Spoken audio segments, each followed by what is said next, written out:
Hi friends. So இந்த வீடியோவில் நம்ம தருமபுரியில் புதுசாக வந்திருக்கிற ஆசிப் பிரியாணி எப்படி இருக்குது அப்படின்றத பார்க்குறதுக்காக தான் வந்திருக்கோம். ஸோ இந்த வீடியோ ஃபுல்லாக பாருங்கள். நீங்கள் நம்ம சேனலுக்கு புதுசாக வந்திருந்தீங்கன்னா இப்போவே சப்ஸ்கிரைப் பண்ணிக்கோங்க. வாங்க வீடியோக்குள்ளார போகலாம். ஸோ நான் இப்போ தருமபுரி ஆசிப் பிரியாணி கடைக்குள்ளே தான் இருக்கேன். ஸோ இங்கே ஆம்பியன்ஸ் எல்லாமே வந்து சூப்பராக இருக்குது. அண்ட் நம்ம வந்து சிக்கன் பிரியாணி கேட்டிருந்தோம். ஆனால் சிக்கன் பிரியாணி காலி ஆகிடுச்சின்னு சொன்னாங்க. ஸோ மட்டன் பிரியாணி தான் இருக்குது அப்படின்னு சொன்னாங்க. சரி, அதுவே எடுத்துகிட்டு வாங்க அப்படின்னு சொன்னோம். ஸோ நம்ம பேசிகிட்டே இருக்கிற இந்த கேப்பில் மட்டன் பிரியாணியும் எடுத்துகிட்டு வந்து வச்சுட்டாங்க. இதோட கலர் ரொம்பவே அட்ராக்டிவாக இருக்குது. ஸோ உடனே சாப்பிடணும் போலே இருக்குது. ஸோ காலையிலேருந்து நான் ரொம்பவே பசி. ஸோ உங்களுக்கு வீடியோவில் காட்டணுன்றதுக்காக தான் பக்கமாக வச்சு காட்டிகிட்ருக்கேன். கேமராவை ஓரமாக வச்சுட்டு இப்போது சாப்பிட ஆரம்பிக்கலாம். அண்ட் ஃபஸ்ட் நான் கொஞ்சமாக பிரியாணி வந்து தட்டில் போட்டுக்கிறேன். அண்ட் ஒரே ஒரு மட்டன் பீஸை மட்டும் டேஸ்ட்டுக்காக போட்டுக்கிறேன். அண்ட் ஃபைனலாக இப்போது நம்ம சாப்பிட்டு பார்த்து எப்படி இருக்குதுன்னு சொல்லலாம். மீன்ஸ் மற்ற பிரியாணி விட இது கொஞ்சம் டேஸ்ட்டாகவே இருக்குது. அண்ட் சுற்றி எல்லாருமே நம்மளவே பார்த்துட்ருக்காங்க. வீடியோ எடுத்துகிட்ருக்கேன், அதனால் எல்லாருமே இங்கேயே பார்த்துட்ருக்காங்க. சரி நீங்கள் எங்கேயோ ஒன்று பாருங்கள் அப்படின்னு சொல்லிட்டு நான் பாட்டுக்கு சாப்பிட்டுட்ருக்கேன். ஏன்னா 400 ரூபா செலவு பண்ணி இங்கே வந்திருக்கேன். ஸோ மற்றவங்க பார்க்குறாங்கன்றதுக்காக வீடியோ எடுக்காமல் போக முடியாது. ஸோ அதனால் எங்கேயோ ஒன்று பாருங்கன்னு சொல்லிட்டு நான் பாட்டுக்கு என் வேலையை பார்க்க ஆரம்பிச்சிட்டேன். இந்த பிரியாணிக்கு கத்திரிக்காய் குழம்பும் ரைத்தாவும் கொடுத்துருந்தாங்க. ஸோ நாங்கள் எப்போவுமே வந்து சிக்கன் குழம்பு தான் சாப்பிட்டு பழக்கம். ஆனால் ஒரிஜினல் பிரியாணிக்கு வந்து இந்த ரைத்தாவும் இந்த கத்திரிக்காய் குழம்பும் தான் கொடுப்பாங்க அப்படின்ற மாதிரி சொன்னாங்க. சரி, ஓகே அப்படின்னு சொல்லிட்டு அதுவும் டேஸ்ட் பண்ணி பார்த்தோம். அதுவுமே ரொம்பவே நல்லா இருந்தது. அண்ட் இந்த மட்டன் பிரியாணியில் டோட்டலாக பார்த்தீங்கன்னா ஒரு 4-5 பீஸ் மட்டன் இருந்தது. ஸோ எல்லாமே வந்து நல்லாவே வெந்திருந்தது.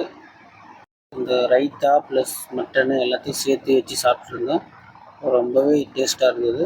ஸோ ரொம்ப நாள் கழித்து ஒரு டேஸ்ட்டான பிரியாணி சாப்பிட்ட ஒரு ஃபீல் இருந்தது.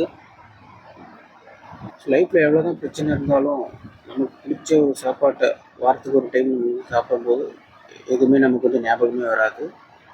நீங்களும் ட்ரை பண்ணி பாருங்கள். நீங்கள் ஒரு வேளை தருமபுரியிலேருந்து இந்த வீடியோ பார்த்துட்டு இருந்தீங்கன்னா எந்த ஊர்லேருந்து பார்த்துட்ருக்கீங்கன்னு கீழே கமெண்ட் பண்ணுங்கள். ஸோ நானும் தெரிஞ்சுக்கிறேன். நீங்கள் ஆல்ரெடி இந்த ஆசிப் பிரியாணியில் சாப்பிட்ருந்தீங்க அப்படின்னா உங்களோட ஃபீட்பேக் என்னன்றதும் கீழே கமெண்ட்டில் சொல்லுங்கள். ஸோ நானும் தெரிஞ்சுக்கிறேன். ஸோ இனிமேல் இந்த சேனலில் வந்து vlog வீடியோஸ் போடலாம் அப்படின்னு இருக்கேன். ஸோ இதே மாதிரி தொடர்ந்து வீடியோஸ் வேணும் அப்படின்னா கீழே கமெண்ட்டில் சொல்லுங்கள். அண்ட் இது என்னோடய ஃபஸ்ட்டு வீடியோ அப்படின்னு சொல்லலாம். ஏன்னா இது ஃபஸ்ட் டைம் ட்ரை பண்ணது. ஸோ கொஞ்சம் அட்ஜஸ்ட் பண்ணிக்கோங்க.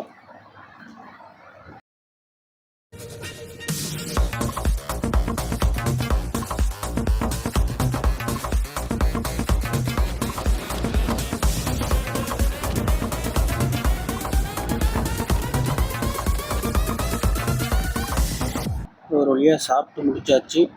சாப்பிட்டு முடித்த கையோட ஒரு மொஜிட்டோ சொல்லியிருந்தோம். ஸோ மொஜிட்டோவும் வந்துருச்சு. ரொம்பவே கலர்ஃபுல்லாக இருக்குது. அண்ட் ஸ்கை ப்ளூ கலரில் இருக்குது. அண்ட் இதில் பார்த்தீங்கன்னா ஐஸ் க்யூப்ஸ், அப்புறம் சப்ஜா, அப்புறம் துளசி இதெல்லாமே போட்டிருக்காங்க. ஸோ நான் எப்பவும் ஜூஸ் குடிக்க மாட்டேன். ஸோ வீடியோக்காக இதை வாங்கியிருந்தேன், கலர்ஃபுல்லாக இருக்குன்னு சொல்லிட்டு. இதோட டேஸ்ட்டுமே நல்லாவே இருக்குது. அந்த லெமனோட டேஸ்ட் நல்லாவே தெரியுது. மொஜிட்டோ குடிச்சிட்டு இருக்க கேப்பில் பில் எடுத்து வந்து வச்சுட்டாங்க. ஸோ மொஜிட்டோ மட்டும் பார்த்தீங்கன்னா 110 ரூபா போட்டிருக்காங்க. ஸோ 110 ரூபாய்க்கு இது ஒர்த்தான்னு கேட்டிங்கன்னா ஒர்த் இல்லை. ஒரு 60 ரூபா 70 ரூபா இருக்கும். பட் இந்த ஆம்பியன்ஸ்க்காக மேபி ப்ரைஸ் அவ்வளோ வச்சுருக்காங்களா என்னன்னு தெரியல. சரி, நம்ம குடிக்க ஆரம்பிக்கலாம். ரொம்ப நேரம் ஆனனால எல்லோரும் நம்மளே பார்த்துட்டு இருந்தாங்க. ஸோ அதனால் கொஞ்சம் ஸ்பீடாக குடிக்க ஆரம்பிச்சிட்டேன். ஸோ இவன் எப்படா போவான் அப்படின்னு சொல்லிட்டு கடையில் ஒரு 2-3 பேர் நம்மளே பார்த்துட்டு இருந்தாங்க. சரி, ஓகே, நீங்கள் எங்கேயோ ஒன்று பார்த்துட்ருங்களா அப்படின்னு சொல்லிட்டு நானும் குடிச்சிட்டே இருந்தேன். ஸோ அவ்வளோதான் ஃப்ரெண்ட்ஸ் இந்த வீடியோ. ஸோ வீடியோ பிடிச்சிருந்தால் லைக் பண்ணுங்கள். அது தொடர்ந்து இதே மாதிரி வீடியோஸ் வரணும்னு நினச்சிங்கன்னா சப்ஸ்கிரைப் பண்ணுங்கள். தேங்க்ஸ் ஃபார் வாட்சிங் கைஸ்.